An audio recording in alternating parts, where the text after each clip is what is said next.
કર્મના ફળ મળે અને મળે જ.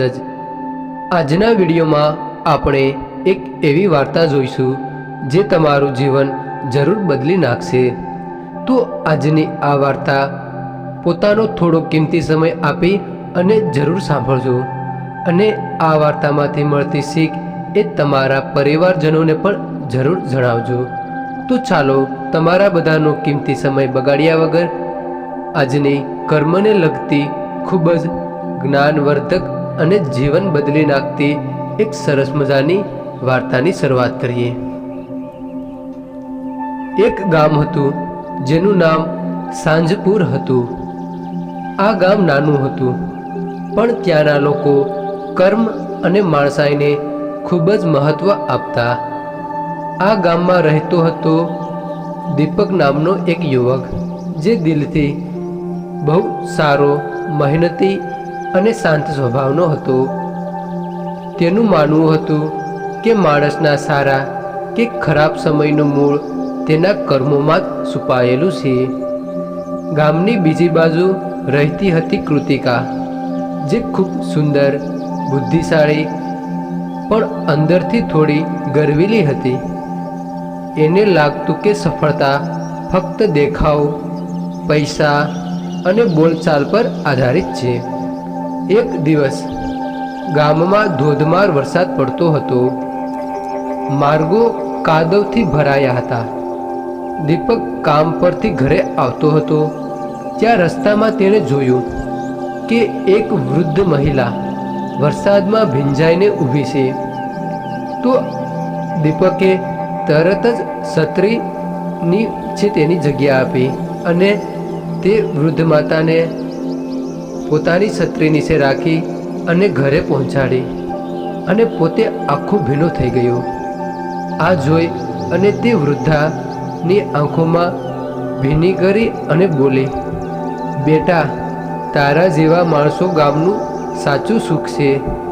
તારા સારા દિવસો તારા પરસાથી આવતા જોવા મળશે. દીપક હસ્યો. તેણે ક્યારેય કોઈ મદદ ફળ માટે નહોતી કરી. અને બીજી બાજુ એ જ દિવસ એ જ સમયે ગામમાં બીજી ઘટના બની. કૃતિકા પોતાના નવા મોંઘા ડ્રેસને ભીની થવાથી બચાવતી રસ્તા પરથી જઈ રહી હતી. એ સમયે ગામનો એક નાનો છોકરો લથડી ગયો અને કાદવમાં નીચે પડી ગયો. છોકરો મદદ માંગતો હતો, પણ કૃતિકાએ ચીડિયાઈને થોડુંક કહ્યું, અરે દૂર થા, મારો ડ્રેસ મેલો થઈ જશે. તમામ લોકો ચૂપચાપ જોઈ રહ્યા હતા. કોઈએ કંઈ પણ કહ્યું કે કર્યું નહીં, પણ લોકોના મનમાં તેની છબી ખરાબ થવા લાગી. પછી આગળ સમય બદલાયો. એક મહિના પછી ગામમાં એક મોટું સાંસ્કૃતિક કાર્યક્રમ યોજાયો.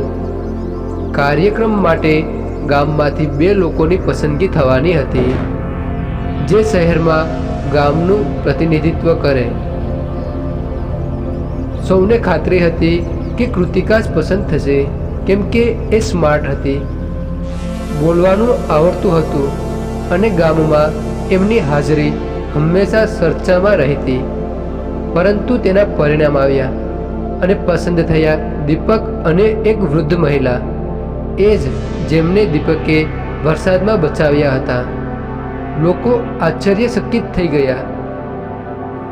તો પછી કૃતિકા ગુસ્સામાં પૂછ્યું, મારી જગ્યાએ દીપક કેમ પસંદ થયો?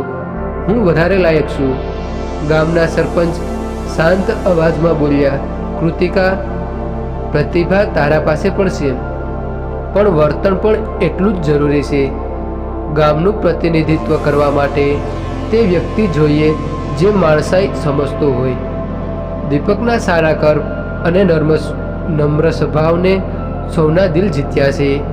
કૃતિકા ચૂપ થઈ ગઈ.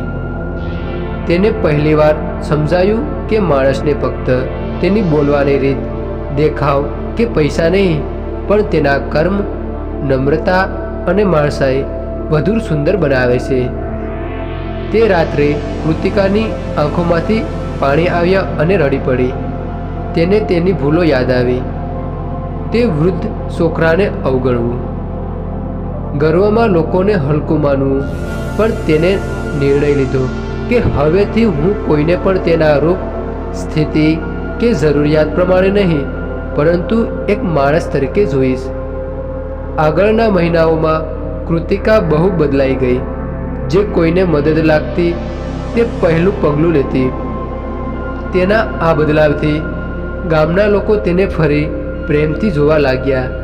અને એક દિવસ એ જ વૃદ્ધ મહિલા તેને મળવા આવી અને શાંત અવાજમાં બોલી, બેટી, માણસના ભૂતકાળના કર્મને બદલવું એ આપણા હાથમાં નથી, પણ ભવિષ્યના સારા કર્મોથી નસીબની દિશા બદલી શકાય છે.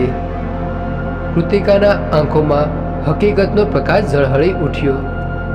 તો દોસ્તો, વાર્તામાંથી આપણને શું શીખ મળે તે આગળ જોઈએ. તો સારા કર્મો હંમેશા ફળ આપે છે. વહેલા થોડા મોડા હોય પણ નિષ્ફળ નથી જતા.